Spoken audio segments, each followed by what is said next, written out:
Welcome to the Bite-Sized Bible, where we look at the Bible from a literary point of view and seek to understand the story the Bible is telling.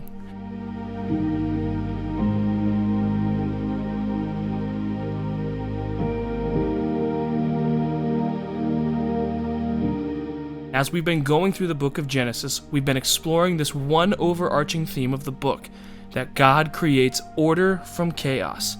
And when humans learn to listen to the voice of God and obey His call, they become co-creators with God in bringing order from chaos through an act of tikkun olam, or repairing the world. Last episode, we looked at the lives of Jacob's sons and how they were creating chaos, but Jacob was on a new mission to bring order from chaos, and the actions of his children were threatening that mission. But we saw how one brother, Judah, was set on the path of true repentance and bringing order from chaos. Now we jump into the final story of the book of Genesis, the story of Jacob's son, Joseph. But I have one small confession to make. I kind of went out of order. Because Joseph's story, when he tells his dreams to his brothers, is Genesis 37. But the story of Judah and Tamar that we looked at in the last episode is Genesis 38. The Joseph narrative takes a quick aside for the story of Judah and Tamar, because it sets up something Judah will do later. So let's backtrack a little bit to Genesis 37 and look at the story of Joseph. Joseph was the firstborn child of Rachel, the beloved wife of Jacob. And Jacob favored Joseph over all of his sons because he was the firstborn of his beloved wife. And to show Joseph just how much he loved him, he gave him a special coat that was embroidered with many different colors. The brothers saw this act of favoritism unsightly to them. They're also Jacob's sons. Shouldn't a father love all of his children equally? Why does he favor Joseph over them? Joseph's brothers do not like him. Then Joseph has a set of dreams that he tells to his brothers and his father. His first dream depicts 12 sheaves of wheat, but the sheaf that represents Joseph is standing above the rest of them, taller and bigger, and the other sheaves are bowing down to Joseph's sheaf. Remember, Joseph has 11 brothers. The second dream, Joseph sees the sun, the moon, and 12 stars all bowing to him. The meaning of these dreams is that Joseph is somehow more important than the rest of his family, and that one day they will all bow to him, even though he is one of the youngest members of the family. Remember that narrative theme of the younger being over the older, as we've seen throughout the book of Genesis? The brothers did not receive Joseph's telling of his dreams to them very well, and neither did his father Jacob, because he said this. But when he told it to his father and to his brothers, his father rebuked him and said to him, "What is this dream that you have dreamed? Shall I and your mother and your brothers indeed come to bow ourselves to the ground before you?" And his brothers were jealous of him, but his father kept the saying in mind. The reason Jacob kept the dream in mind is because Jacob has also experienced previously in his life dreams from God that foretell the future. He's no stranger to these, because he had a dream years ago when he was on the run from his brother Esau and escaping back to Haran, where he saw a ladder that went all the way from the earth up into the heavens, with angels going up and down on the ladder. And Jacob was told in this dream that he had that he would come back to the land of Canaan, and his offspring would inhabit the land, and he would carry on the promises of Abraham and Isaac. Back to the story of Joseph. Joseph's brothers hated him, and they couldn't think of a world where Joseph would be over them and in charge of them. He's their little brother. Why would our little brother be telling us what to do? So Judah devised a scheme. Let's kill our brother. The plan was that Judah and the rest of the brothers, except Benjamin, would gang up on Joseph, kill him, and leave his body in a pit somewhere out in the desert where they'll never find him.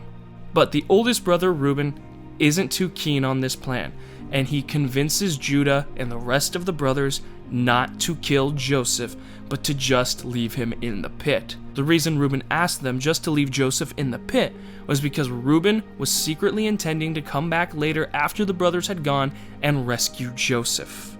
So the brothers did not kill Joseph, but they just threw him into the pit and took his coat. Reuben was not present and Benjamin was not present. The reason Benjamin was not present was because around this time Benjamin was just a child, probably no older than 10 or 11 years old. The brothers go back home to have a meal, and while they're having this meal, they see a band of Ishmaelite and Midianite traders heading to Egypt. These were salesmen, so Judah had another idea. Instead of just leaving our brother Joseph in the pit, how about we sell him and we make some money off of him? So Joseph is taken by the traders back to Egypt and sold as a slave.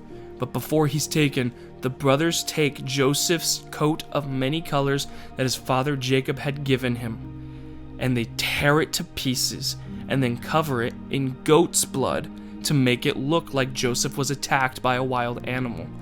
It's interesting that the Bible specifically mentions they used a goat's blood to deceive their father Jacob. But if you remember, what animal did Jacob use to deceive his father Isaac into thinking he was Esau? Goat skin.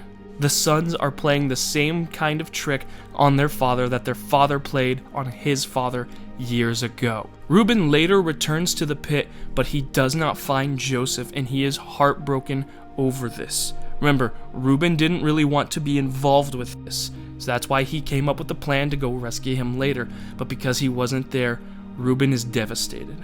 When the brothers showed their father Jacob Joseph's bloodied robe, Jacob wept and mourned for several days over the death of his son. But Joseph isn't dead. But Jacob doesn't know that.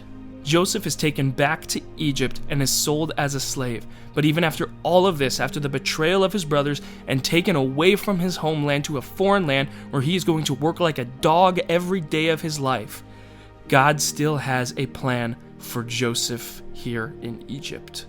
The Lord was with Joseph, and he became a successful man, and he was in the house of his Egyptian master. Joseph was sold to a man called Potiphar, who was a very high-ranking Egyptian official. And Potiphar had a wife who saw Joseph as very attractive, every day working in her house, and she would often try to seduce him. But Joseph consistently rejected her advances, as he did not want to offend his master or sin against his God. But he refused and said to his master's wife, "Behold, because of me my master has no concern about anything in the house, and he has put everything that he has in my charge. He is not greater in this house than I am, nor has he kept back anything from me except you, because you are his wife. How then can I do this great wickedness and sin against God?" Potiphar's wife would continue to try and seduce Joseph, with Joseph still rejecting her advances. But one day, as she's getting more physical with Joseph, Joseph runs out of the house. But as Joseph is trying to flee from Potiphar's wife, she has a hold of Joseph's coat, and it tears as Joseph is running away, leaving a piece of his cloak in her hand. Potiphar's wife then goes to her husband and says, "Look, Joseph tried to SA me. Throw him into prison." All of these accusations were completely false, but whose word is Potiphar going to take? A slave's or his wife's? So Joseph was thrown into prison, and while he's in prison, he has two other cellmates. These cellmates were servants of Pharaoh, one Pharaoh's cupbearer and the other Pharaoh's baker. But even in the prison, God was still watching over Joseph. The keeper of the prison paid no attention to anything that was in Joseph's charge, because the Lord was with him, and whatever he did, the Lord made it succeed. Joseph's two cellmates, Pharaoh's baker and Pharaoh's cupbearer, have dreams of their own. Remember, Joseph had some dreams previously and was able to interpret them, because he has the God-given ability to interpret dreams. So his cellmates tell them their dreams, because they had been up all night worried about what they could mean. The cupbearer's dream went something like this. He saw a vine with 3 branches coming off of it, full of big budding grapes, and he took the grapes and crushed them into Pharaoh's cup to give him a drink, and he gave it to Pharaoh, and Pharaoh gladly took it. Joseph interpreted this dream, and it has a favorable interpretation. Joseph says that the 3 vines represent 3 days, and that in 3 days, Pharaoh will restore the cupbearer back to his position. The baker, seeing that the cupbearer's dream had a favorable interpretation, tells Joseph his dream, but this one is not as favorable. The baker had a dream that he was carrying 3 baskets atop of his head, full of cakes and food for Pharaoh, but there were all sorts of birds attacking him and attacking at the baskets. Joseph interprets the dream and says that the 3 baskets are also 3 days, and that in 3 days, Pharaoh will have him executed. 3 days pass, and the interpretations of their dream carry out in real life. The cupbearer is restored back to his position, and the baker is executed. But before the cupbearer leaves the cell, Joseph asks the cupbearer, "Only remember me when it is well with you, and please do me this kindness to mention me to Pharaoh, and so get me out of this house." Yet the chief cupbearer did not remember Joseph, but forgot him. Joseph remained in prison for 2 more years. But after those 2 years, Pharaoh himself had a set of dreams, and none of his interpreters or his magicians could tell him what his dreams meant, but they haunted him, for he believed they had some kind of significance. It is now that the cupbearer remembers Joseph, still rotting in a prison cell, but that he can interpret dreams. So he mentions Joseph to Pharaoh, and Pharaoh has Joseph pulled from the prisons to interpret his dream. Pharaoh's dreams go something like this. The first dream, he sees 7 fat cows come out of the Nile River, but following them are 7 skinny cows, and they eat the 7 fat cows.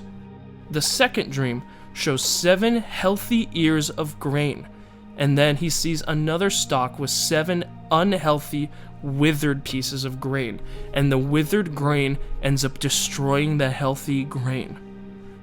Joseph hears the 2 dreams and says, "Then Joseph said to Pharaoh, 'The dreams of Pharaoh are one.